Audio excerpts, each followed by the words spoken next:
La deficiencia de cobre, la deficiencia de vitamina B12, la deficiencia de hierro o la deficiencia de folatos.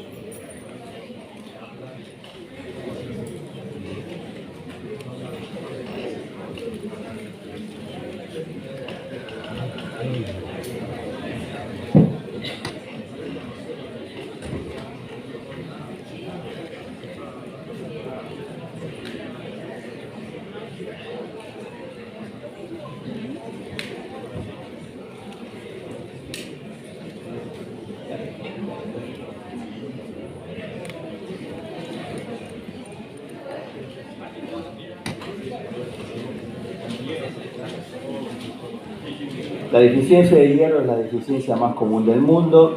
Obviamente, el tener poco hierro uno se da cuenta rápidamente porque el paciente tiene falta de energía, es el responsable en gran medida de la sintomatología de las anemias. En general, el paciente a veces puede no estar anémico porque tiene hemoglobina baja, por ejemplo cuando ha perdido, pero sin embargo al no reponer adecuadamente el hierro, el paciente sigue cansado, sigue con síntomas de anemia, a veces sin estar anémico. Disminuye la capacidad de aprendizaje, sobre todo en niños. Esta es una de las causas más preocupantes a esta edad, sobre todo de deficiencia de hierro, y aparte disminuye el crecimiento potencial de los niños. ¿Cuál es la causa más común de deficiencia de hierro? La hemoglobinuria, las hemorragias, la hemólisis intravascular o la malabsorción.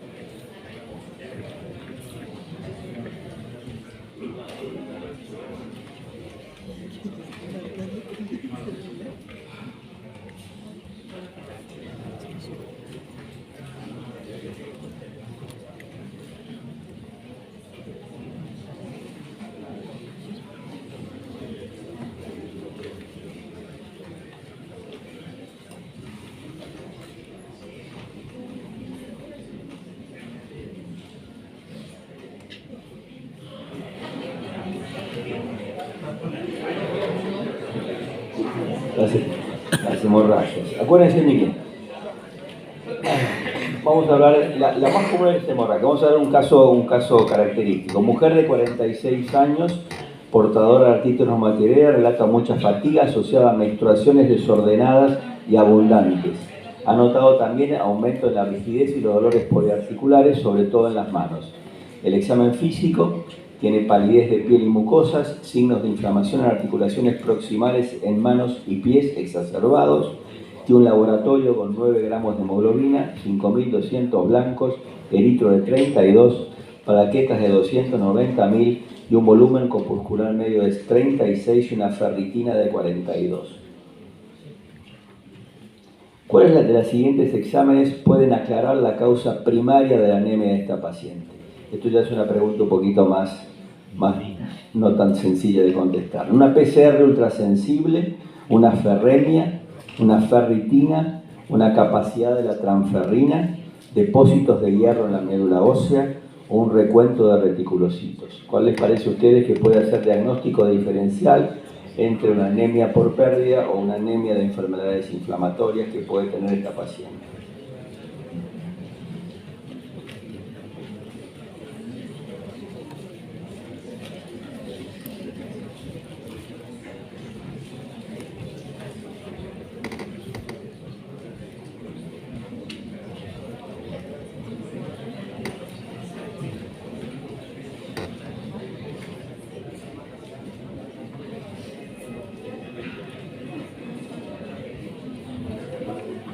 Esta es una pregunta que seguramente nos van a aclarar. Bueno, acá sí que hubo varias posibilidades. Muy bien. La respuesta es capacidad de la transferrina. Ya lo vamos a charlar cuando hablemos de la diferencia entre una anemia por enfermedades inflamatorias y la anemia por pérdida, que son las dos más frecuentes que nos vamos a enfrentar a lo largo de nuestra existencia médica. La anemia acá puse yo, aprender a diferenciar las dos causas más comunes de anemia es un desafío clínico. La anemia ferropénica afecta al 5% de las mujeres entre los 20 a los 49 años, llegando al 11% de deficiencia de hierro sin presentar anemia. Es muy común las menstruaciones, los desórdenes menstruales, en las pacientes, muchas veces se asocian a cuadros de decaimiento. Los pacientes no parecen anémicos, su anemia es muy poquita, pero cuando uno les dosa ferritina se encuentran con unos valores muy bajos que hacen que la enferma se sienta realmente muy decaída. La ferritina entonces es el gold standard para el diagnóstico de anemia ferropénica. La deficiencia de hierro es la única causa de ferritina baja. Cuando ustedes tienen un paciente con ferritina baja, la única causa que puede justificar la caída del depósito de hierro es justamente la deficiencia de hierro. Una ferritina menor a 15 gamas por litro tiene un 99% de especificidad, es muy específico para justificar la deficiencia de hierro.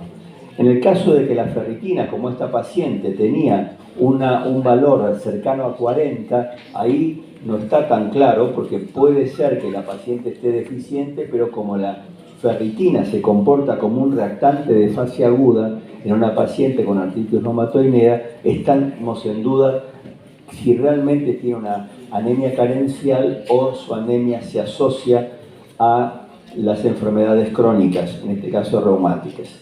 El receptor soluble de la transferrina o la capacidad o el hambre de la transferrina, así lo llaman los hematólogos, es el hambre de hierro, es muy útil en el diagnóstico diferencial, estando elevada en la anemia carencial y normal en los pacientes que tienen inflamación. Así que esto es un dato interesante para ustedes. ¿Cómo trataría a la paciente? ¿Le trataría con hierro intramuscular, con hierro endovenoso, con hierro por vía oral o solo le daría dieta, básicamente que coma carne?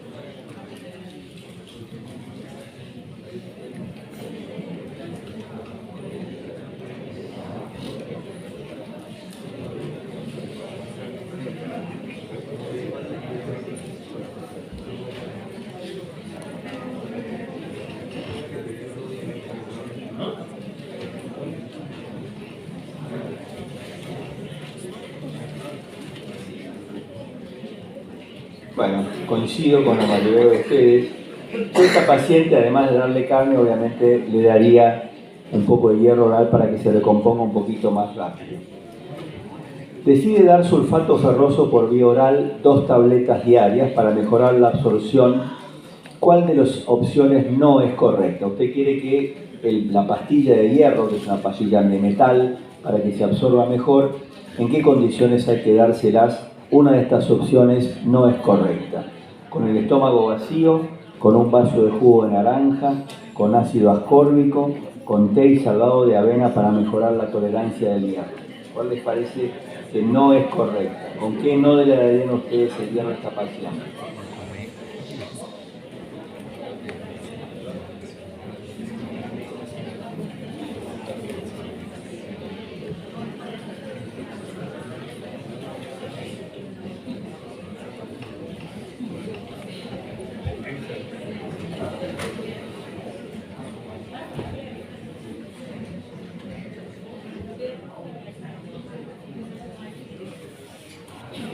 Bien.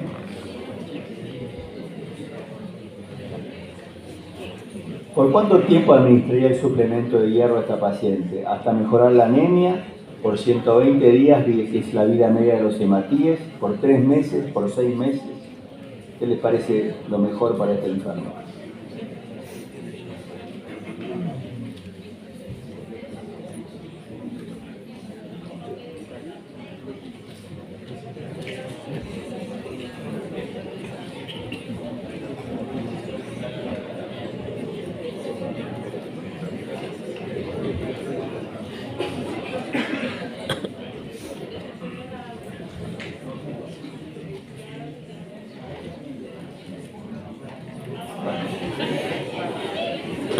Les cuento la experiencia que uno tiene, pero después ustedes se lo van a preguntar a los hematólogos. Pero en general, sí.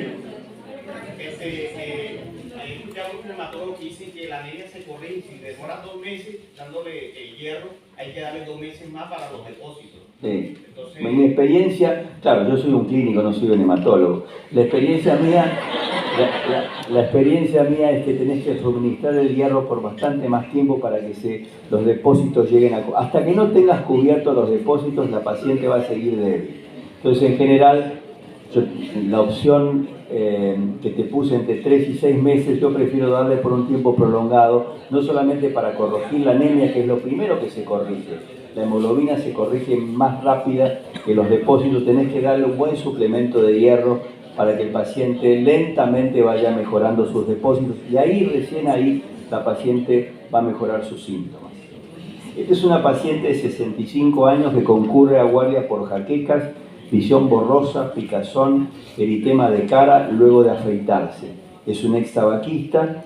El examen físico tiene una presión de 160/90, frecuencia 90, un body mass index elevado, 35, una saturación de oxígeno normal, 97. Tiene una fasis eritematosa y pletórica, tiene un fondo de ojo con vasos ingurgitados y tiene una esplenomegalia.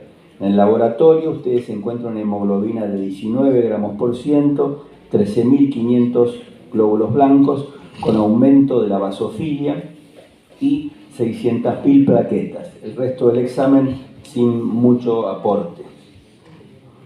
¿Qué le pediría para orientar su diagnóstico hematológico? Un gen BCRL-ABL buscando leucemia, una biopsia de médula ósea, un análisis de la mutación JAK2, una polisomnografía o una espirometría. Todos son métodos útiles para este señor, pero ¿hacia dónde se orientan ustedes con el caso clínico que les presenté? Y ya lo dejamos al doctor para que inicie, para que nos ayude a ser mejores hematólogos, o por lo menos mejores clínicos con buenos diagnósticos hematológicos.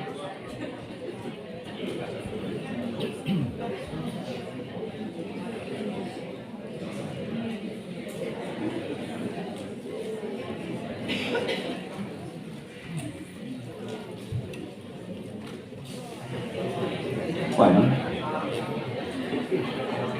¿cuándo pensar en policitemia vera? Bueno, frente a todo paciente con hemoglobina mayor a 18.5 en hombre y mayor a 16.5 en mujeres, con saturación de oxígeno normal, lo que descarta de alguna forma la causa más común de poliglobulia secundaria, la eritromelalgia, el purito frente al agua caliente, la leucocitosis con basofilia y la trombocitosis, todas son características de policitemia vera.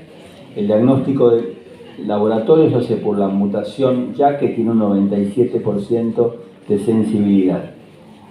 Por supuesto, descartar otras causas de eritrocitosis secundaria con los otros marcadores o los otros pedidos que yo les comenté, pero que bueno, que en este caso con una saturación normal, etcétera, no parecía ser el caso de este paciente.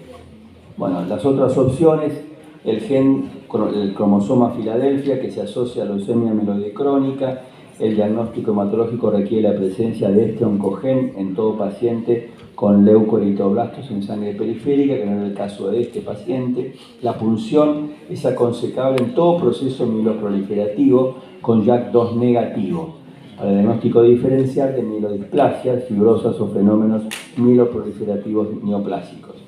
La polisomnografía y la espirometría descartan la apnea obstructiva del sueño y el EPOC, que son dos causas relativamente frecuentes de poliglobulia.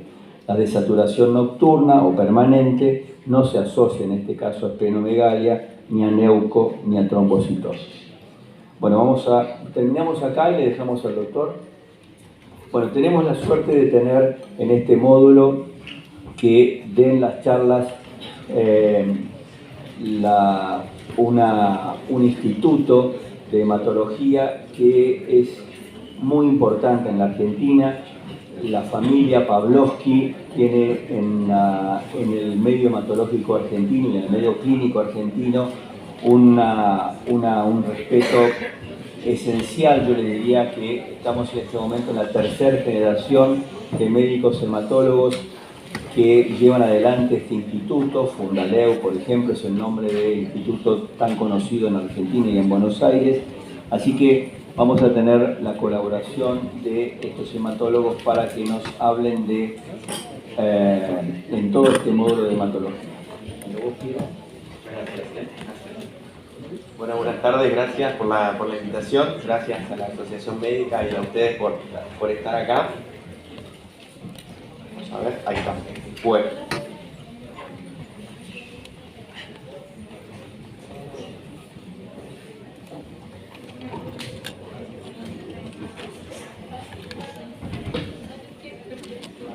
Ahí va. Bueno, ¿cómo están? No sé desde qué hora están, pero bueno, espero que no los agarren muy cansados.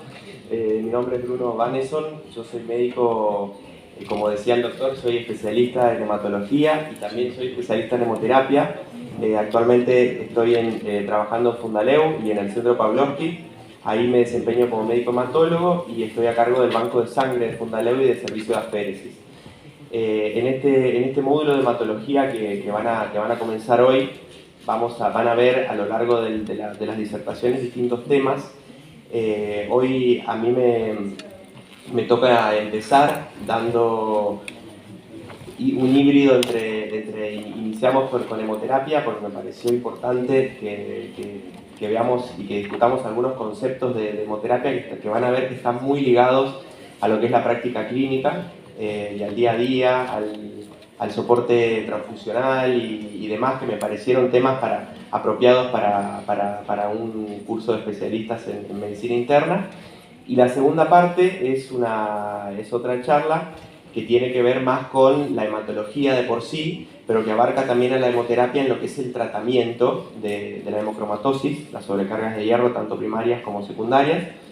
Así que vamos a comenzar con este primer tramo, que es lo titulé en realidad uso apropiado de sangre y componentes, pero vamos a ver que vamos a ser un poco más abarcativos y espero que les sirva. Siempre me gusta empezar con esta charla porque me parece que es un manejo interdisciplinario el que se debería utilizar para el uso apropiado de la sangre y de los componentes. Muchas veces pasa, no sé, la mayoría de ustedes seguramente están en clínicas polivalentes en donde hay distintas especialidades que interactúan. Esto es algo que muchas veces trae pros y a veces trae contras también. En mi caso estoy en una clínica monovalente en donde las decisiones son prácticamente enmarcadas en un contexto de una especialidad que es la hematología, que es la base, y de ahí se va como abriendo y se van pidiendo interconsultas más básicas hacia la clínica médica. Entonces es un poco al revés a lo que por ahí en una clínica polivalente estamos acostumbrados a tener una base de un manejo clínico y del manejo clínico a lo que escapa un poco a la especialidad clínica y a lo que abarca las otras especialidades, es donde aparecen las interconsultas. Para este tema me parece que es importante el manejo interdisciplinario. Las transfusiones son importantes, pero también tienen determinados efectos adversos y determinadas complicaciones que también hay que saber manejar. Entonces, por lo tanto, hay que estar, realmente el enfoque no tiene que estar quizás en un valor o en un parámetro o en algún aspecto puntual, sino enfocado en el paciente y del paciente ir utilizando los lineamientos o las guías prácticas para la transfusión, los umbrales transfusionales, las interconsultas y demás, y de ahí arrancar y ver si realmente el paciente necesita o no la transfusión o por ahí podemos ayudarlo de otra manera. ¿Cómo vamos a manejar racionalmente las transfusiones? Probablemente las vamos a manejar más racionalmente si entendemos lo que le pasa al paciente y si podemos englobar la clínica de este paciente y las características del paciente más allá de un valor, como les decía previamente. Uno cuando tiene un paciente con anemia, si ya uno lo va a transfundir, quizás llegó tarde a esta evaluación que uno está buscando. Tendríamos que ir un poquitito más atrás y evaluar por qué el paciente tiene anemia y por qué este paciente está requiriendo una transfusión, por ejemplo, de glóbulos rojos, en este caso porque está anémico. Entonces, en ese caso, uno tiene que establecer por ahí independientemente de los lineamientos que hay acerca de los criterios transfusionales y que uno tiene márgenes que inexorablemente los tiene que respetar, probablemente cada paciente después tiene sus vaivenes en cuanto a lo que son los criterios estrictos y uno puede tolerar más la anemia en algunos pacientes y en otros tiene que ser más estricto y en otros tiene que manejarse realmente con los lineamientos que uno tiene porque el paciente está en una situación crítica. Pero para todo esto necesitamos establecer umbrales transfusionales. Los umbrales transfusionales hoy en día están bastante bien claros como lineamientos internacionales, como lineamientos nacionales también, como vamos a ver más adelante, pero también es prudente y es necesario que haya algún tipo de lineamiento o algún procedimiento operativo dentro de cada institución que permita evaluar el paciente con anemia, tanto en lo que es la necesidad aguda de esta transfusión, como para lo que va a ser el seguimiento posterior a la transfusión en sí, porque muchas veces con una sola transfusión no basta y hay que hacer un análisis un poco más exhaustivo de por qué el paciente tiene anemia. ¿Okay? Hay que ser criterioso, como les dije, tenemos que establecer transfusiones a criterio. A criterio significa transfusiones consensuadas, es decir, que la decisión transfusional, de nuevo, venga de un perfil interdisciplinario y de una discusión interdisciplinaria con el paciente, con el médico que está tratando al paciente y con los especialistas que manejan tanto los valores o los umbrales, como lo que puede ser un hematólogo, como el servicio de hemoterapia, que es el que provee la sangre, y hacer un equilibrio y un balance entre esta transfusión criteriosa que estábamos ofreciendo. ¿Okay? Y como les dije previamente, acompañar al paciente más allá de lo que es la transfusión en sí que pueda necesitar para evaluar por qué necesitó esa transfusión. Obviamente que si uno se torna en este circuito o en esta dirección para mantener un régimen criterioso o un régimen justo o equitativo para lo que es el manejo de la anemia, tiene que tener en cuenta que el perjuicio no va a ser solamente para el paciente desde el punto de vista clínico, desde el punto de vista de lo que pueda llevar a cabo una mala transfusión o una transfusión de más o lo que sea, sino también para los costos en salud. Es decir, el sistema sanitario con las transfusiones se carga económicamente tanto para lo que es la transfusión en sí, el acto transfusional, el obtener la unidad para la transfusión, el riesgo que pueda llegar a tener las complicaciones que vamos a ver más adelante de las transfusiones, y es decir, hay una serie de sucesos o de eventos que hacen que una transfusión no sea obviamente ni gratis ni liviana, puede llegar a tener algún tipo de complicación que vamos a tener que manejar. Entonces, ¿qué mejor que manejarlo con la prevención? Hay muchos riesgos transfusionales, estos son los que puse acá, son más o menos como para poder entender y enmarcar cuáles pueden ser los errores. Hay errores en lo que es la indicación transfusional de entrada, hay transfusiones que requieren una manipulación previa a la transfusión, que son las unidades que requieren, por ejemplo, leucodepresión, es decir, reducción de glóbulos blancos de esa unidad, o irradiación para, como vamos a ver más adelante, para saber para qué sirven. Muchas veces se transfunde de más y en esa transfusión se indica erróneamente una falta de leucorreducción o un exceso de leucorreducción, y esto puede tener algún tipo de consecuencias, como vamos a ver más adelante. Lo mismo con la irradiación. Por supuesto, las reacciones transfusionales. La sangre es un órgano externo que está ingresando al organismo, por lo tanto tiene algún tipo de factibilidad de generar alguna reacción. Esta reacción puede ser desde una reacción febril, no hemolítica, hasta una reacción hemolítica en el caso de que haya alguna discrepancia entre la sangre del receptor y la sangre del donante, ¿no? La aloinmunización. La aloinmunización, ustedes saben que es la presencia de anticuerpos irregulares contra grupos sanguíneos del sistema RH o de cualquier sistema de grupos sanguíneos que están en la circulación y que pertenecen al paciente, y que son factibles de reaccionar ante una sangre que no es la de uno. Es decir, la sangre de cada uno tiene distinto perfil antigénico. Estos antígenos actúan como agentes infecciosos o microorganismos que generan una reacción, que montan una respuesta inmune, y esa respuesta inmune se traduce en la presencia de un anticuerpo irregular. Ese anticuerpo, en una sucesiva transfusión, va a reaccionar sobre los glóbulos rojos que este paciente reciba, y esto va a generar una reacción transfusional que va a pasar de ser febril a reacciones hemolíticas, por ejemplo. Sobrecargas de hierro y las consecuencias orgánicas. Esto lo vamos a ver más adelante. Pero tengan en cuenta que las transfusiones de hierro no son solamente transfusiones de glóbulos rojos que aportan oxígeno al paciente, sino que también la unidad de sangre en sí tiene una gran concentración de hierro heredado de este donante, que genera paso a paso una sobrecarga de hierro y sus consecuencias, como vamos a ver más adelante.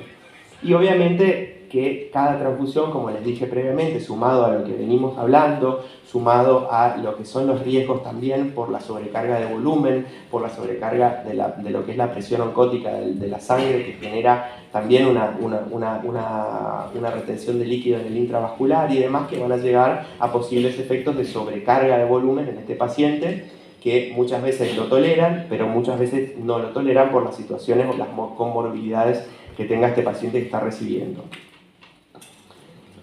Acá en este cuadro podemos ver cuáles son los riesgos que puede llegar a conllevar una transfusión de sangre. Por un lado tenemos los eventos adversos que pueden surgir de lo que son las transfusiones de glóbulos rojos, y por otro lado, fíjense que tienen la incidencia, es decir, cada cuántos pacientes uno tiene que exponer para que aparezca esta reacción. La reacción más común y la reacción más frecuente, fíjense, es 1 por cada 60 transfusiones o 1 por cada 60 pacientes que reciben una transfusión, es la reacción febril. Después más adelante vamos a ver qué significa una reacción febril y qué significa una reacción hemolítica y demás. Lo que le sigue es 1 por cada 100 pacientes o 1 por cada 100 transfusiones, es una sobrecarga circulatoria asociada a las transfusiones, como hablábamos previamente. Una reacción alérgica, una reacción anafiláctica, son cuestiones que son también frecuentes, que se van haciendo menos frecuentes con la edad, son más frecuentes en la población pediátrica y a lo largo de la vida se van haciendo menos frecuentes, pero aparecen en una de cada 250 transfusiones. Y así sucesivamente, mucho más raro, la injuria pulmonar relacionada a las transfusiones, o lo que son las infecciones transmisibles por transfusión, y la hemólisis fatal, que por lo general es por incompatibilidad ABO, que esto es más raro, pero hoy en día sigue sucediendo. Fíjense que uno dice, bueno, 1 en 60, 1 en 100, 1 en 250, estas podrían ser más frecuentes, estas son más raras, pero siguen ocurriendo, por algo siguen estando en el reporte bibliográfico. Pero para que se den una idea, en nuestra institución nosotros transfundimos aproximadamente de 400 a 500 unidades por mes. Es decir, que todo esto sí o sí lo vamos a ver. Y en una clínica polivalente o en un centro que tengan cirugía cardíaca, cirugía hepática o algún centro que tenga mucho volumen de pacientes, seguramente van a tener muchos eventos adversos asociados a las transfusiones. Por lo tanto, obviamente es algo a lo que uno tiene que estar preparado y tiene que manejarlo en el caso de que el paciente lo necesite, pero si el paciente no lo necesitaba, quizás ahí es donde tenemos que pensar y decir, bueno, también me estoy ahorrando una complicación posterior haciendo un uso correcto de estos componentes que estamos ofreciéndole al paciente, ¿no? Entonces, la idea un poco de esta primera parte es ver también cómo podemos, desde vuestro lado, desde el lado del clínico, desde el lado del paciente, del médico que ve al paciente en una forma mucho más integral, cómo podemos evitar o cómo podemos manejar mejor el paciente a transfundir, o sea, el paciente anémico en este caso. Para esto tenemos algunas herramientas que solemos intercambiar con los distintos servicios, sobre todo que son herramientas que parten desde hematología, porque son como lineamientos que son más prácticos desde la hematología hacia la medicina general, y que son la optimización de la hemopoiesis, como vamos a ver más adelante, la minimización de las pérdidas hemáticas, esto es bastante importante también, y la tolerancia a la anemia, que la tolerancia a la anemia, el último punto, está más relacionado a lo que son las cuestiones quirúrgicas, o que están más relacionadas con eventos quirúrgicos y no tanto de la práctica clínica, pero las vamos a repasar de todas maneras. Perdón. Ahí está. Como les dije previamente, importante detectar tempranamente un paciente que ingresa por cualquier motivo, un paciente que está internado, por ejemplo, un paciente que estamos siguiendo por ambulatorio o por consultorio externo, que no consulta necesariamente por anemia, pero el paciente tiene anemia, entonces hay que detectarla y hay que evaluarla tempranamente. ¿Por qué? Porque este paciente en algún momento de su vida se puede complicar y puede llegar a requerir una transfusión por estas complicaciones. Entonces, lo ideal es poder evaluarlo, obviamente primero detectarlo, darle, digamos, la relevancia que tiene el resultado en un paciente con anemia, y de ahí hacer una correcta evaluación para poder hacer una corrección de esta anemia. Ya vi que estuvieron haciendo en las preguntas previas, estuvieron haciendo una introducción y ya estuvieron viendo términos de anemias por deficiencias, pero sepan que las deficiencias que hay en el contexto de un paciente con anemia no son solamente las deficiencias de hierro. Si bien es la deficiencia más común, como vi que pusieron en las preguntas, aproximadamente el 40% de la población mundial tiene anemia por falta de hierro. Esto es algo que se repite y se mantiene incluso en países desarrollados o países en vías de desarrollo. La proporción es muy parecida. La proporción aumenta en la mujer fértil, porque la mujer fértil tiene una tendencia clara a tener pérdidas menstruales de hierro y por lo tanto tener una anemia ferropénica. Pacientes que tienen trastornos gastrointestinales tienen tendencia a empeorar este porcentaje de anemia y así sucesivamente a todo lo que ustedes se puedan imaginar, porque la anemia participa o forma parte de un montón de mecanismos metabólicos de lo que es el paciente y tiene mucha correlación con distintas patologías, no solamente con lo que es hematológico per se. Entonces, vamos a evaluarlo, le vamos a hacer un perfil férrico, sí o sí, porque como les dije, como hablamos previamente, es la más frecuente.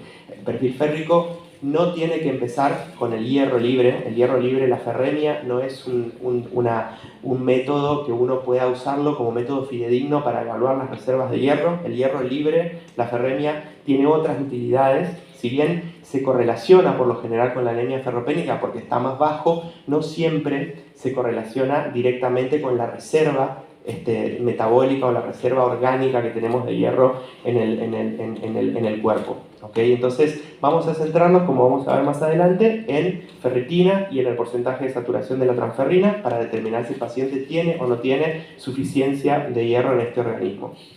Y no nos olvidemos, esto es algo que pasa muy frecuentemente, que al buscar siempre el hierro se nos quedan afuera las otras dos patas de la tríada que necesita la médula ósea para generar glóbulos rojos, que son la vitamina B12, el ácido fólico y el hierro. Cuando yo recibo un paciente con anemia, por lo general lo recibo ya preevaluado por el médico de cabecera, en donde evalúa las reservas de hierro, pero muy difícilmente encuentro la reserva de B12 y menos la de ácido fólico. Es decir, en ese orden es lo que aparece en una evaluación por lo general en un paciente que concurre por anemia. Entonces, sí o sí pedir las tres, como para establecer a raíz de esos marcos o parámetros de normalidad dónde está la falta, porque muchas veces la falta es combinada. Sobre todo el déficit de vitamina B12, la vitamina B12 está muy baja y va de la mano con una dificultad que tiene el paciente con el correr de los años con la absorción. La absorción de vitamina B12 es una absorción muy errática y que lleva distintos pasos a nivel del sistema gastrointestinal, que empieza con la saliva y finaliza en el intestino delgado, y hay varios pasos que pueden estar alterados y lo más probable es que un paciente añoso tenga deficiencia de vitamina B12. El ácido fólico no es tan lábil como la vitamina B12 y el hierro, pero suelen haber deficiencias de ácido fólico también, sobre todo, y bueno, obviamente en los pacientes que tienen una alimentación poco equilibrada y que no tienen una tendencia hacia los vegetales de hoja verde y demás. Esto es lo básico para poder empezar a entender por qué el paciente tiene anemia. Y desde el punto de vista de la hemopoiesis, también tengan en cuenta la utilización de la eritropoyetina. La eritropoyetina es una glucoproteína que está sintetizada por el organismo, pero también depende de un buen funcionamiento a nivel renal y de un buen funcionamiento a nivel hepático. Y con el correr de los años, los pacientes tienen disminuciones o caídas del volumen de filtrado glomerular, tienen distintos grados de insuficiencia renal crónica que hacen que la cantidad de eritropoyetina sea cada vez menor y esto ocurra o afecte directamente a la hemopoiesis. Y utilizando escalas fáciles, simplemente calculando el volumen de filtrado glomerular de un paciente, si ya es menor de 60, ya uno presupone que la eritropoyetina va a ser ineficaz en cuanto a lo que es la cantidad, por lo tanto puede hacer un tratamiento simple, rápido con eritropoyetina y habiendo corregido o habiendo sabido de que las reservas están en correcto valor, se mejora automáticamente la anemia. Obviamente, la utilización de eritropoyetina si es un paciente que tiene cierto grado de patología oncohematológica y está recibiendo algún tratamiento con quimioterapia. Más que nada en esos casos también darle un soporte con eritropoyetina para estimular que la médula regenere lo que tiene que regenerar secundaria a la caída por el tratamiento quimioterápico. Y algunas otras anemias por trastornos crónicos, como escuché que mencionar que van a tener más adelante una charla específica de anemia y en donde se van a tratar las anemias por trastornos crónicos. Vamos a ver cómo podemos, desde el punto de vista interdisciplinario, minimizar las pérdidas hemáticas de estos pacientes también. Muchas veces tenemos interconsultas, pacientes que se van a hacer una cirugía, de cadera, se van a hacer algún tipo de intervención quirúrgica y están a un día o a medio día de entrar al quirófano y se enteran ahí que tienen anemia y entonces hacen rápido, activan la interconsulta para evaluar la anemia, tanto para los clínicos como para los hematólogos.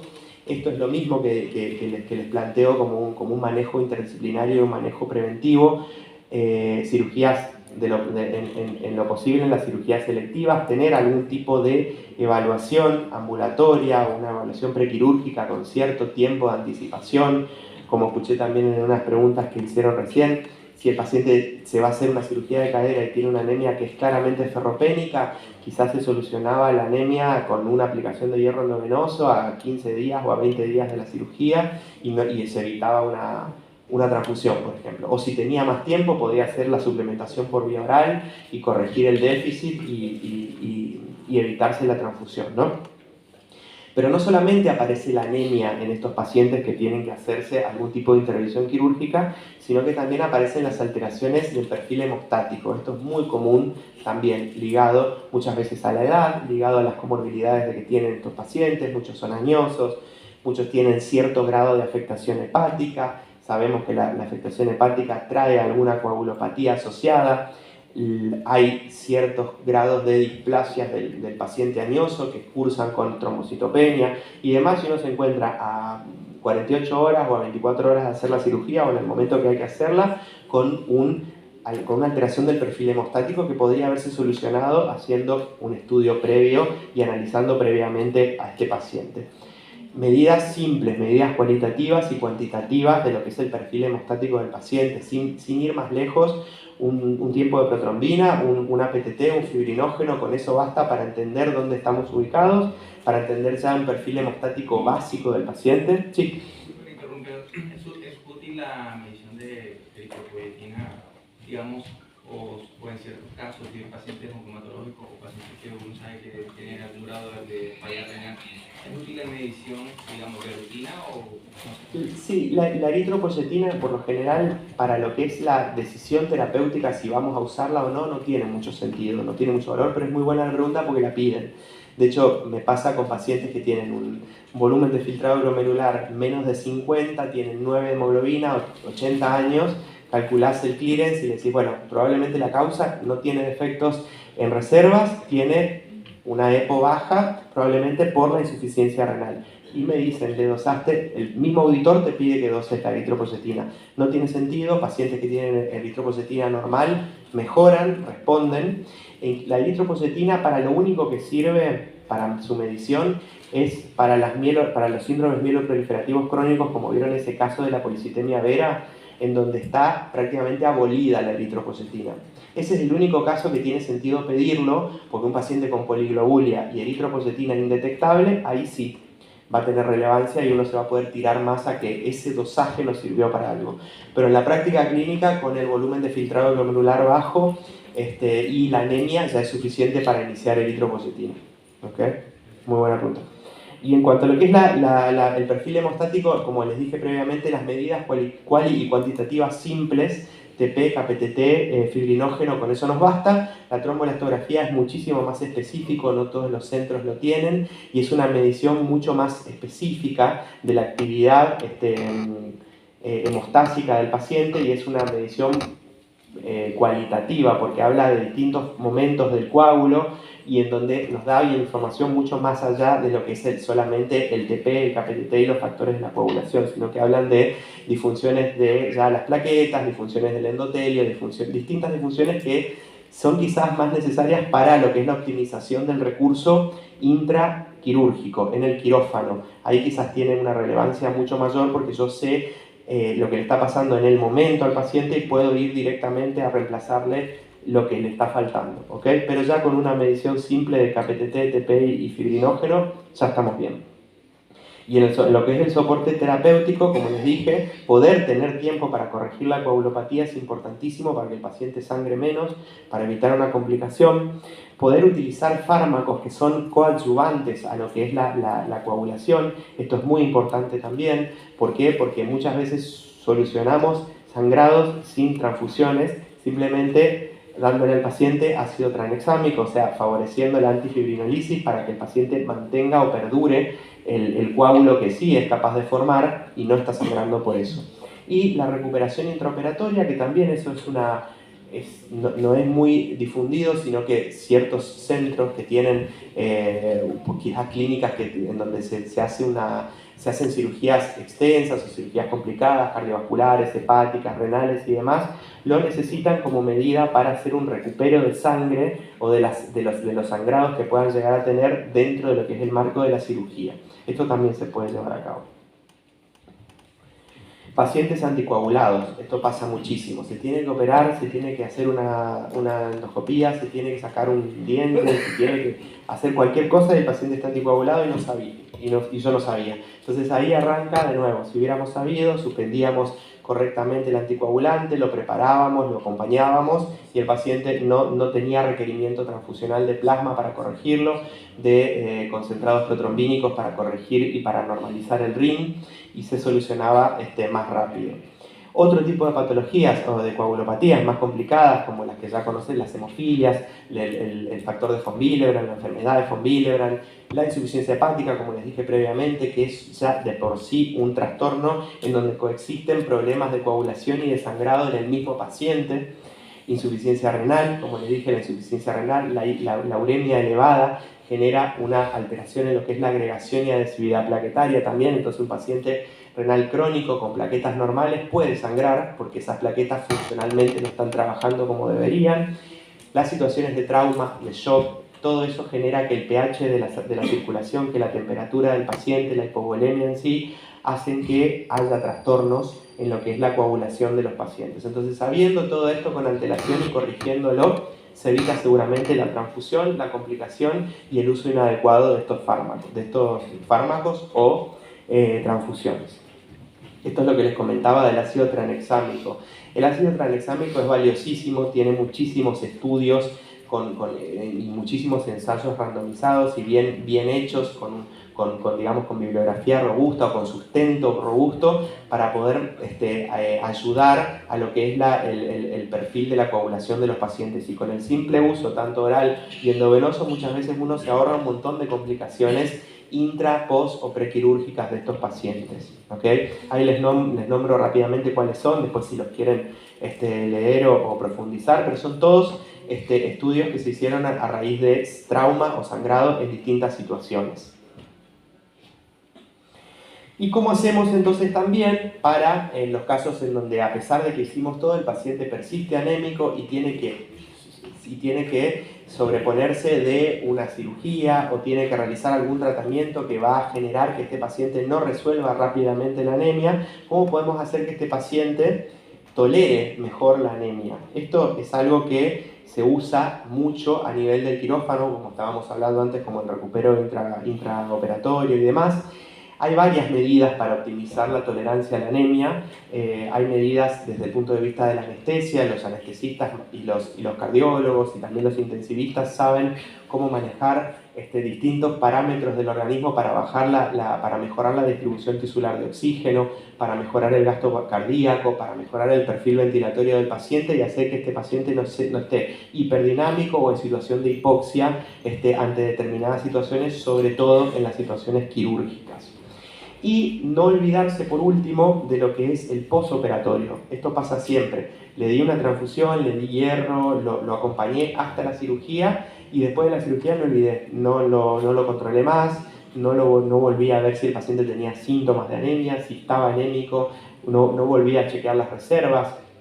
Entonces esto es muy importante, acompañarlo al paciente después de la cirugía y decir, bueno, es necesaria una infusión de hierro para mejorar las pérdidas que tuvo hemáticas a través de la pérdida de la reserva per se de hierro en el organismo.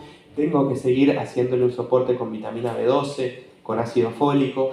Tengo que, además de haberla corregido prequirúrgicamente, utilizar eritropoyetina por un tiempo más, por 1 o 2 meses más después de la cirugía para evitar esta caída del hematocrito.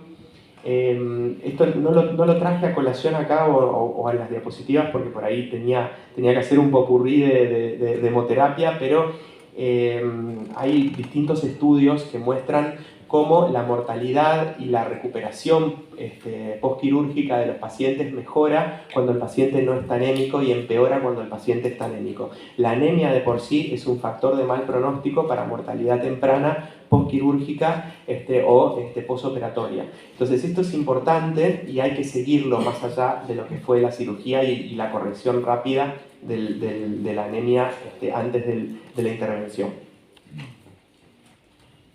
Vamos a ver ahora esto que hablábamos previamente de cómo nos vamos a manejar a raíz de lo que podemos manejarnos a través de lineamientos nacionales o de líneas guías internacionales o de lineamientos que hay también a nivel intrahospitalario, como puede llegar a ver en algunos casos.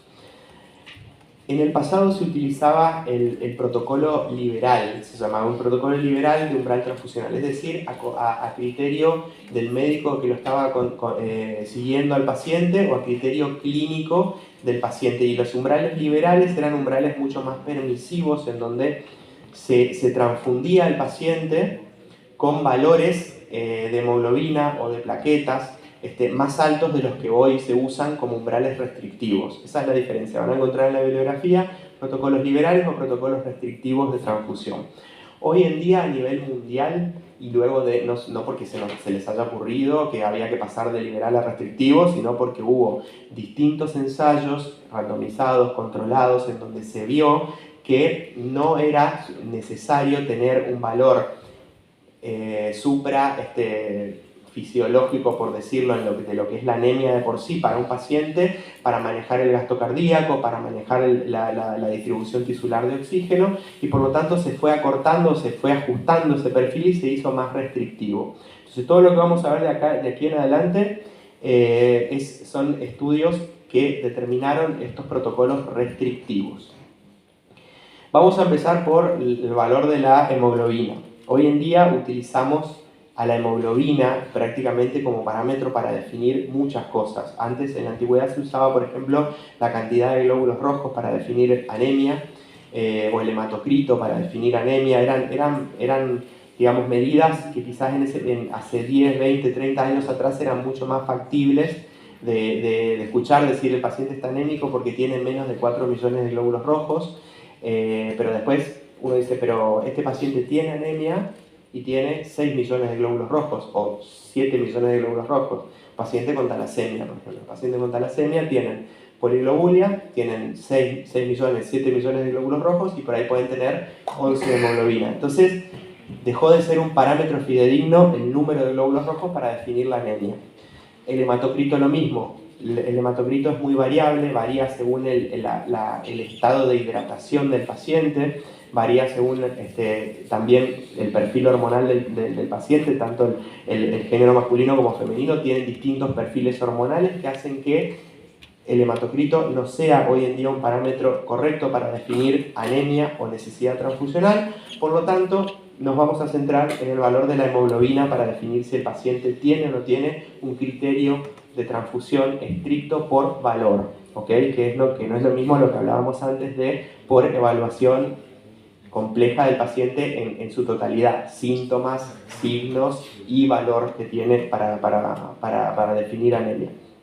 Para estos casos, entonces, un paciente que requiere una transfusión es un paciente que tiene una hemoglobina por debajo de 7 gramos por decilitro Esto se toma, por lo general, en el contexto de un paciente que está hospitalizado, que está hemodinámicamente estable, obviamente, porque si no lo estuviera, entonces probablemente sería uno de los factores a corregir la necesidad de oxígeno o la corrección de la distribución tisular de oxígeno va a estar en relación a lo que es esta inestabilidad hemodinámica probablemente y haya que subir el umbral. Pacientes en tratamiento con enfermedades oncohematológicas, esto es muy común y es muy frecuente, y el umbral para estos pacientes es de 7 gramos por decilitro. Hay algunas situaciones muy puntuales en donde algún pedido de oncología surge porque hay cierto tipo de esquemas de quimioterapia que necesitan una mejor distribución tisular de oxígeno y por lo tanto necesitan umbrales un poco más altos de hemoglobina, pero por lo general con 7 o más para un paciente estable es suficiente.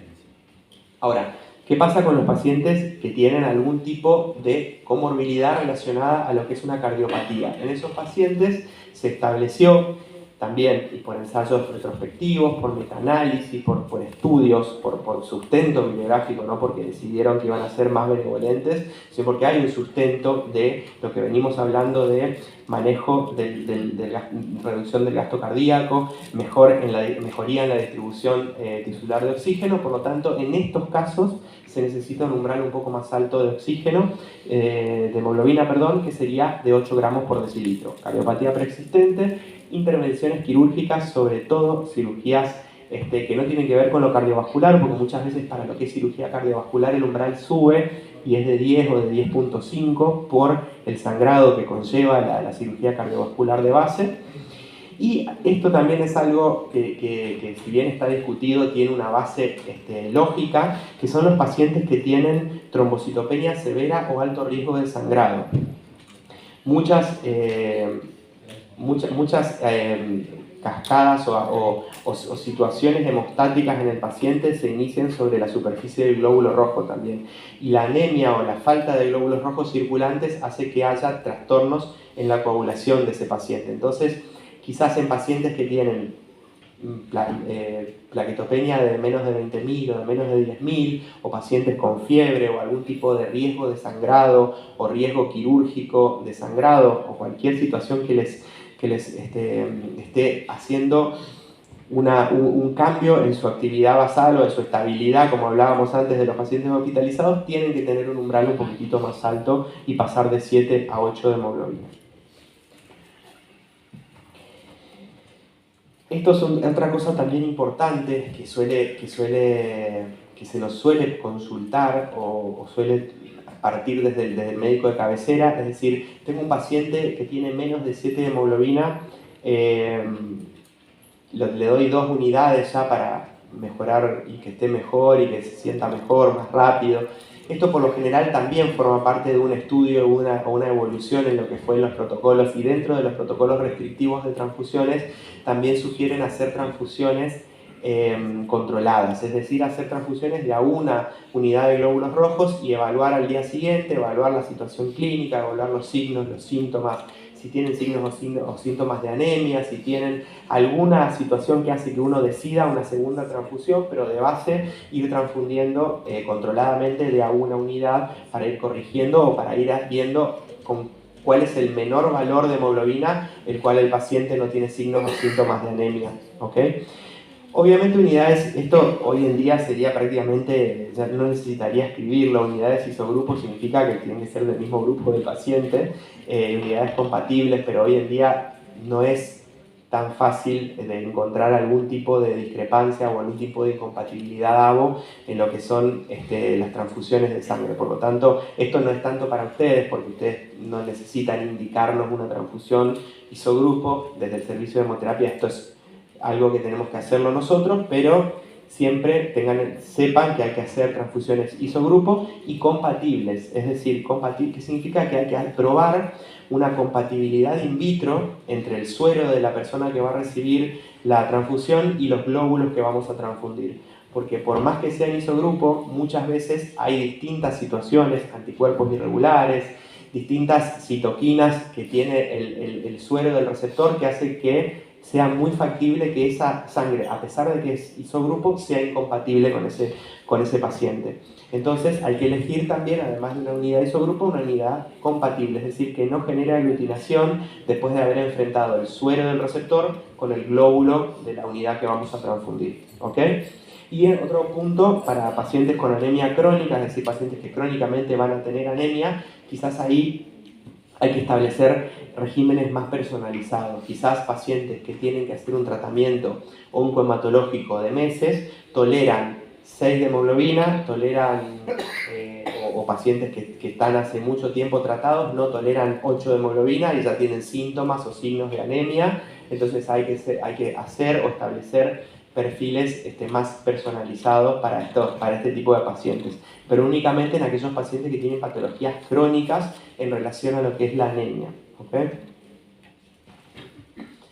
Estas son las recomendaciones, no dice nada fuera de lo que ya hayamos visto, simplemente comentarles que hay lineamientos en Argentina, que es de la Asociación Argentina de Hemoterapia, que tiene lineamientos que son, fíjense, del 2007, da un poco asusta un poco mostrar algo del 2007, pero la verdad es que no cambió nada, así que sigue siendo vigente y está perfecto, y hasta ahora no hubo nada que nos haya mostrado que hay que cambiar estos umbrales o estos perfiles de transfusión como venimos viendo hasta las diapositivas previas.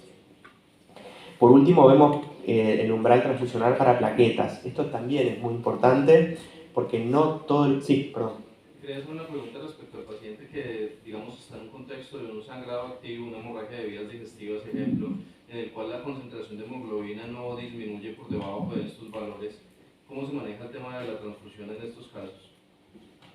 Está cursando una hemorragia, pero que en el laboratorio no la tenés, digamos. No, tiene la hemorragia, pero la concentración de hemoglobina, ejemplo, se mantiene por encima de 10 o por encima de 8. Quizás entonces ahí deberías hacer un control hemostático y no un control de transfusión de glóbulos rojos, o sea, fijarte cómo está el perfil hemostático y por qué está sangrando. Quizás está sangrando porque tiene una coagulopatía, porque tiene una hepatopatía asociada a esa patología gastrointestinal, y corregís, digamos, lo que vos considerás que es lo que está haciendo sangrar al paciente. No corregís el valor porque en realidad lo que te está haciendo, los síntomas que tiene el paciente no son por anemia o por falta de glóbulos rojos, sino que está sangrando. Entonces por ahí hacer un control hemostático activo con el cirujano o el especialista, y vos desde la parte clínica, más desde el perfil hemostático, reforzar la coagulación, chequear factores, chequear plaquetas y el entorno, digamos, de coagulación. O sea, me refiero independientemente del cociente, digamos, que haya entre los valores de la hemoglobina, no se transfunde a menos de que baje, digamos, por Claro, debajo de esos valores. exacto. Sí, no necesariamente haces una transfusión de glóbulos rojos si el paciente está sangrando pero tenía 12 de hemoglobina o 10 de hemoglobina o 9 de hemoglobina. Sí. El tema de optimizar hemoglobina, pacientes sin taquicardia, con buenos signos que están estables, y a veces se escucha mucho, vamos a optimizar hemoglobina. ¿Es adecuado usar eso? Sí, se usa, por ejemplo, el término de dilución normovolémica también, que es medio parecido a lo que se plantea. Es tratar son todas estas medidas para generar una tolerancia a la anemia. Pero eso tiene más sentido cuando vos tenés que resolver una cuestión más a corto plazo. Es decir, preparás al paciente para lo que es para mantener o corregir el gasto cardíaco o no generar una hiperdinamia en un paciente que tiene que someterse a una cirugía y tiene una hemoglobina de 11 que no está para transfundir. Quizás vos haces una dilución normovolémica, o sea, hidratás a ese paciente para que después pierda volumen de sangre en la cirugía, pero no pierda glóbulos rojos, masa de glóbulos rojos. O sea, no es lo mismo perder 1 litro de sangre con 5 litros de volemia que perder 1 litro de sangre con 7 litros de volemia. ¿Me explico? Okay. Esa sería digamos, el racional de hacer tolerancia a la anemia. ¿Cómo? No, está bien, es un requisito es una herramienta, digamos, que se tiene en cuenta cuando uno prevé que el paciente va a sangrar por alguna razón iatrogénica, digamos, porque va a hacer una cirugía, porque va a hacer algo que va a hacer una disminución en la volemia. Hay pacientes que no realmente tienen hemoglobina de 7, Sí. no están ortostáticos, igual también no está mal por optimizarlo solamente por subir la hemoglobina de 8 a 8 puntos. Sí, sí, por supuesto. No está mal, pero si está dentro de algún criterio, si tiene, por ejemplo, está cursando alguna infección, o si es un paciente cursando fiebre, o si es un paciente que tiene algún antecedente de anemia sintomática o de hipoxia, o sea, en situaciones particulares uno puede jugar un poco más, y eso es lo que hablábamos con personalizar el umbral. Es decir, quizás en algunos pacientes que uno sabe que van a responder mejor o peor a 7 o a 10, en esos trabajar y no hacerlo de base. ¿Okay? En un caso parecido de pronto al que hablaba el compañero, que creo que es el que dice en la recomendación 1B, tengo un paciente con hemoglobina de 9 o de 10, pero está ortostático, está con disnea y tiene un sangrado digestivo. Ahí creo que sí habría indicación de confundir, ¿no? Ese sería el caso de la recomendación 1B, ¿no? Sí, mucha gente también tiene, quizás ahí en ese caso sea más por una cuestión de intolerancia a la velocidad de la anemización. Porque no es lo mismo un paciente que tenía hasta hace 3 días 14 de hemoglobina y hoy tiene 9, que un paciente que viene hace 6 meses, 8 meses con una hemoglobina en descenso, paulatino, y no va teniendo síntomas a la anemia, que es lo que muchas veces pasa. O sea, si vos tenés un paciente que tiene un sangrado agudo, sangrado gastrointestinal, que pierde mucha sangre, por ejemplo, los síntomas son muy rápidos. O sea, y vos decís, pero tiene 10 de hemoglobina, sí, pero está, como dicen ustedes, está hiperdinámico, tiene síntomas de anemia. Y por ahí hay un paciente que me viene al consultorio, una chica que tiene anemia ferropénica con ferritina 1, inferior a 1, y tiene 7,4 de hemoglobina, y la ves y está un poco pálida, pero está perfecta, no tiene síntomas. Porque hace 1 año o 2 que viene bajando la reserva de hierro y viene bajando la hemoglobina. Entonces, quizás en ese caso tiene necesidad, pero por la agudización de la anemia, por lo rápido en que se anemizó, y no tanto por el valor. Bueno, volviendo entonces a las plaquetas ocurre lo mismo, tenemos umbrales.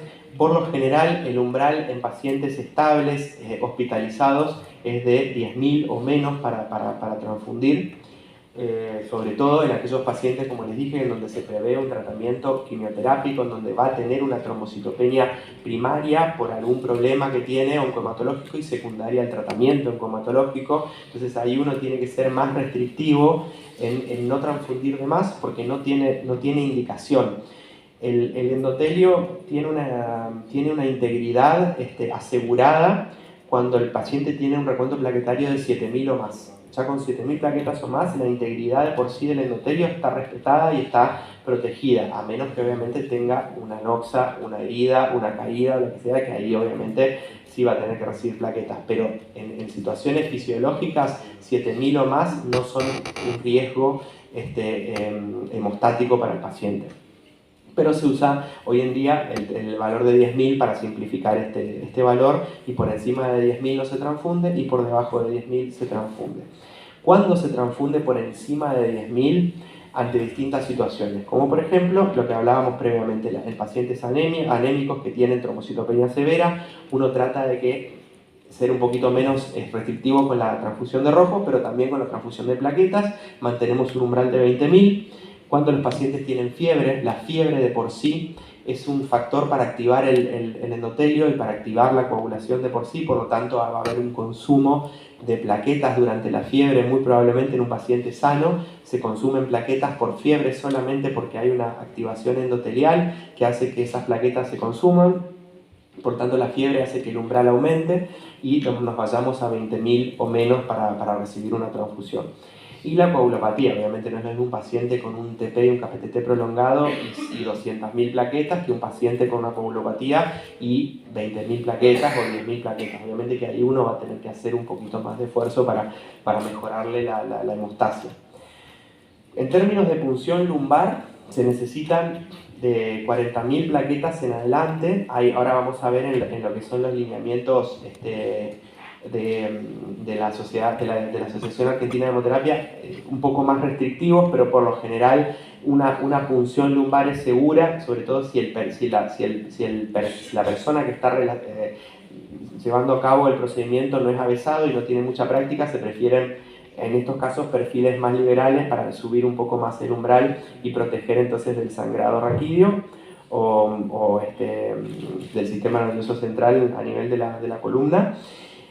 Plaquetas menores de 50.000, en estos casos también se transfunde para procedimientos de cirugía o procedimientos invasivos generales, procedimientos de colocación de catéteres venosos centrales, procedimientos simples de cirugías, 50.000 plaquetas para poder llevarlo a cabo. Procedimientos que tienen alto riesgo de sangrado, se elige un umbral un poquitito más alto de 75.000, y todo lo que es cirugía del sistema nervioso central, plaquetas más de 100.000 por lo menos dentro del contexto quirúrgico y en el posoperatorio inmediato, donde uno ve cómo es la hemostasia. No es necesario tener un paciente que tenía 50.000 plaquetas, mantenerlo con 100.000 plaquetas después de una cirugía del sistema nervioso central por días. Simplemente se va viendo la hemostasia, cómo fue el control hemostático, y si fue favorable se va de a poquito perdiendo este umbral. Es simplemente para el momento quirúrgico o posoperatorio inmediato. Bueno, sí. ¿Solamente se transfunde cuando la plaqueta está menor de 20.000? ¿Así es? Y 10.000, en los casos menos de 20, solo si el paciente tiene fiebre, tiene anemia o coagulopatía. Pero si el paciente está estable y está internado por otra cosa que no tiene estos cuadros de acá, puedes mantener el umbral a 10.000. Incluso pacientes ambulatorios también pueden manejar con 10.000 o más plaquetas, no necesariamente se tienen que transfundir. Esto es lo que yo les decía para lo que es para lo que son los umbrales un poco más restrictivos.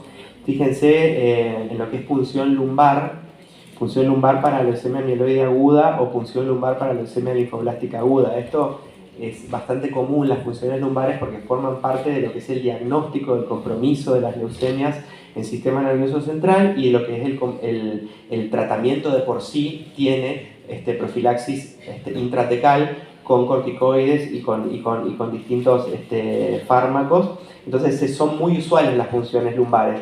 Fíjense que acá lo marcan mucho más bajo, mayor a 10.000 para lo que es LLA y mayor a 25.000 para lo que es leucemia mieloide aguda, simplemente por la razón de que el blasto linfoide tiene, o mejor dicho, el blasto mieloide tiene más capacidad de alterar la coagulación por las distintas glucoproteínas que tiene en la membrana, y por lo tanto se necesitaría un poco más que la linfoblástica. Pero lo cierto es que uno prefiere un poquitito, para ir a hacer una punción lumbar, prefiere un poquitito más alto para estar un poco más tranquilo. Y después, bueno, lo que hablábamos más o menos previamente para neurocirugía, más de 100.000, procedimientos de colocación de catéteres venosos, biopsias hepáticas, endoscopías, por lo general de 50 en adelante.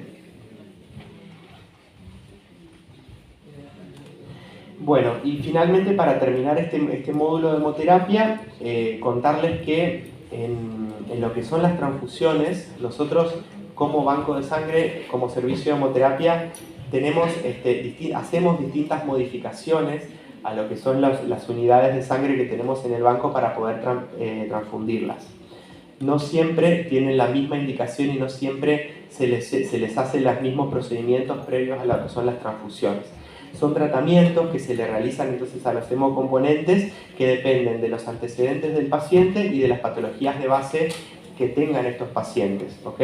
Y lo pongo como decisión interdisciplinaria. ¿Por qué? Porque en realidad esto es algo que estrictamente lo debemos conocer los hemoterapeutas, pero también lo debería conocer el médico que lo indica, obviamente para evitar que haya una correcta o una incorrecta manipulación de estos hemocomponentes. ¿Qué le podemos hacer a los componentes? Podemos reducirlos de glóbulos blancos, o sea, leucorreducirlos, y esto aplica para plaquetas y para glóbulos rojos.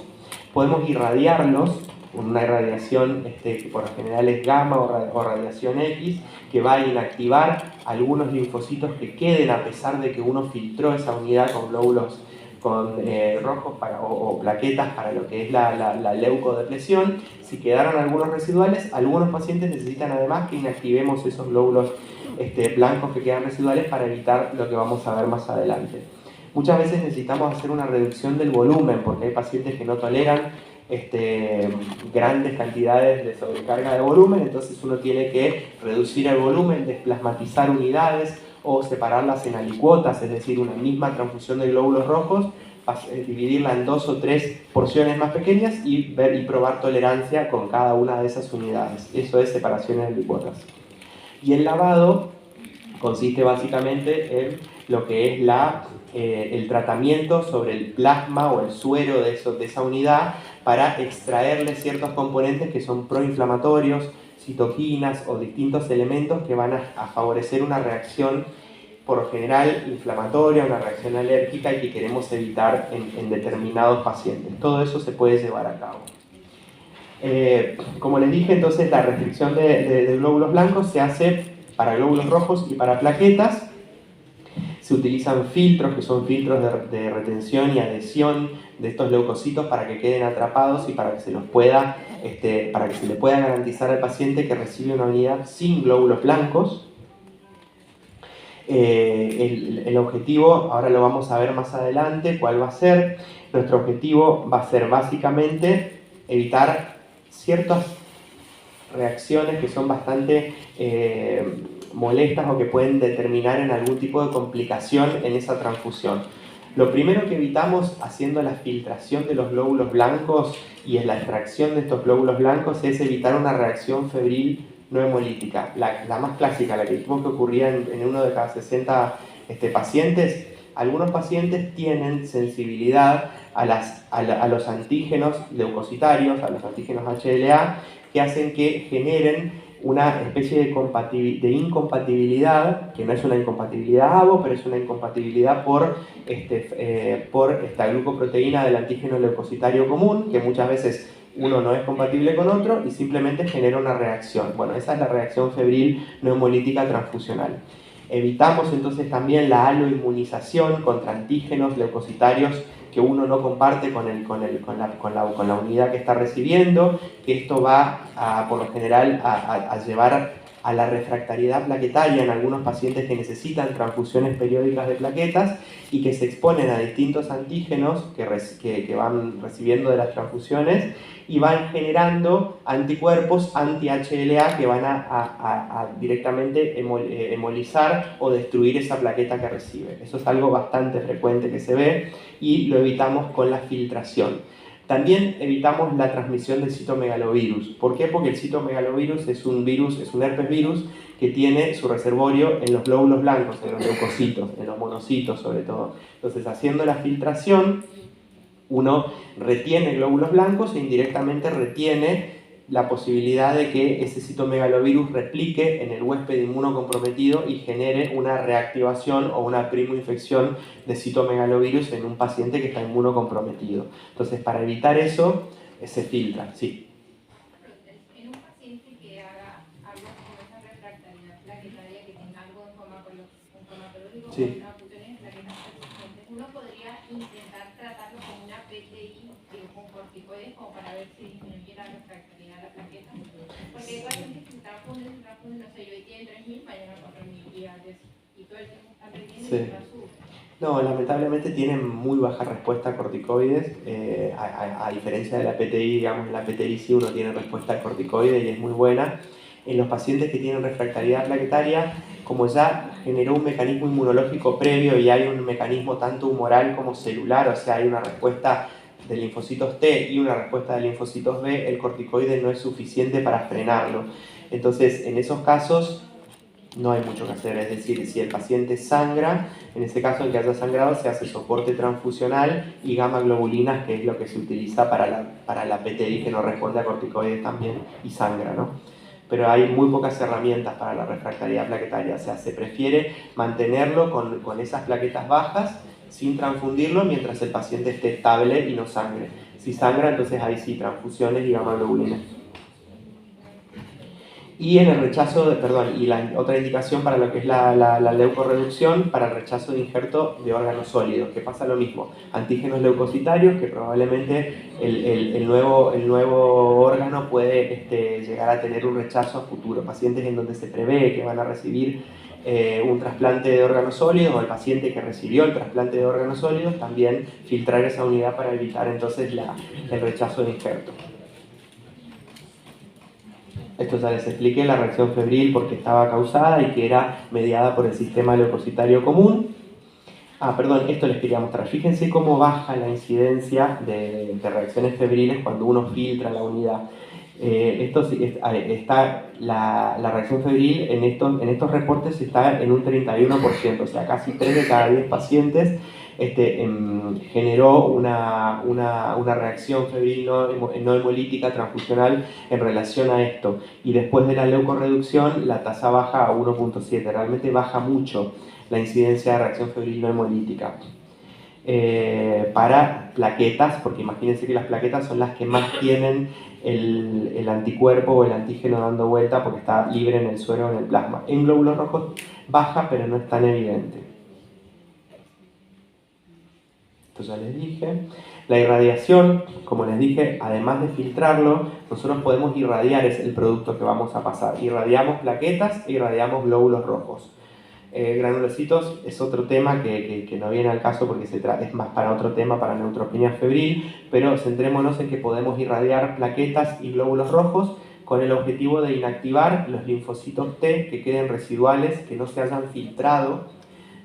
Las filtraciones son altamente efectivas, quedan menos de 1 por 10 a la 5 de linfocitos T dando vueltas en la unidad, pero eso en un paciente inmunocomprometido que es incapaz de controlar esos linfocitos T que está recibiendo de la bolsa porque está inmunocomprometido, son suficientes para generar una reacción transfusional suficiente para tener una mortalidad mayor al 90%. O sea, es grave realmente lo que sucede con lo que es un rechazo o una reacción por transfusión. ¿Okay?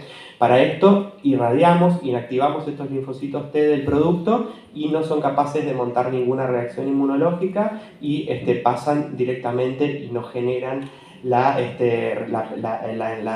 enfermedad o la reacción que es el injerto contra huésped transfusional. ¿Okay? Como les dije, potencialmente letal, tiene una mortalidad altísima, una mortalidad del 90% en adelante y es realmente complicado tener un paciente que tiene un inmunocompromiso como el que tiene y tener un injerto contra huésped posttransfusional.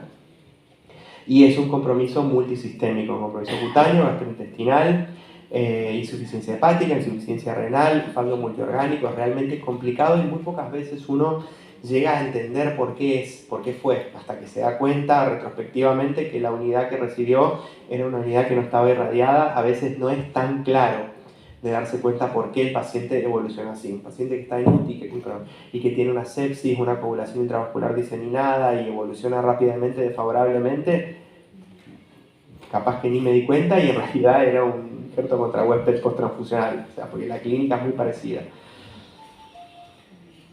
Las indicaciones hoy en día de irradiación son pocas, no es que uno tiene que realmente hacer un análisis muy exhaustivo, simplemente se irradia en algunas situaciones en donde el paciente tiene un inmunocompromiso profundo, que es por ejemplo con la utilización de quimioterapia de tipo de análogo de las purinas, o cuando el paciente se va a someter o se sometió a un trasplante de médula ósea en donde la inmunidad, sobre todo la inmunidad T, se barrió y se inhibió por más o menos un año. Entonces, en esos pacientes son los que hay que estar muy atentos en irradiar.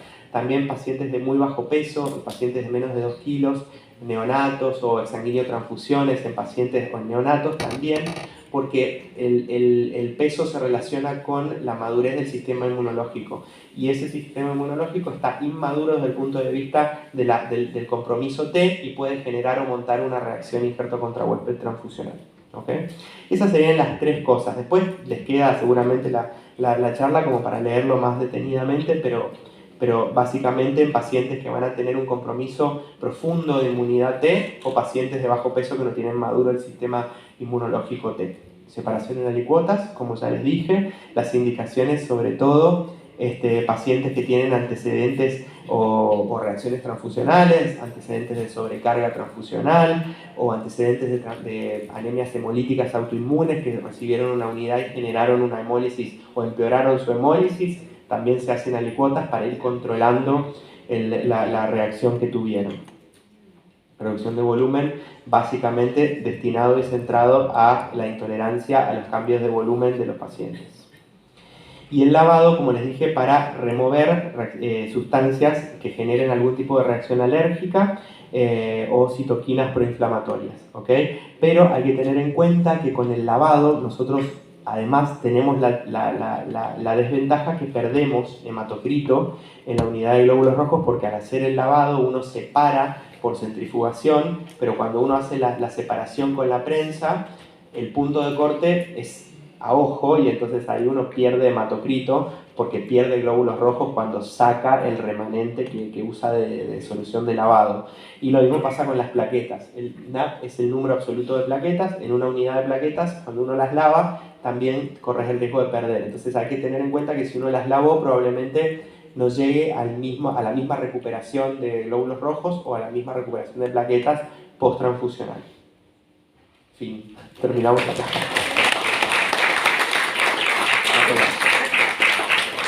Lo peor de todo es que después viene otra charla, o sea, eso es lo que me preocupa, pero bueno. Una pregunta,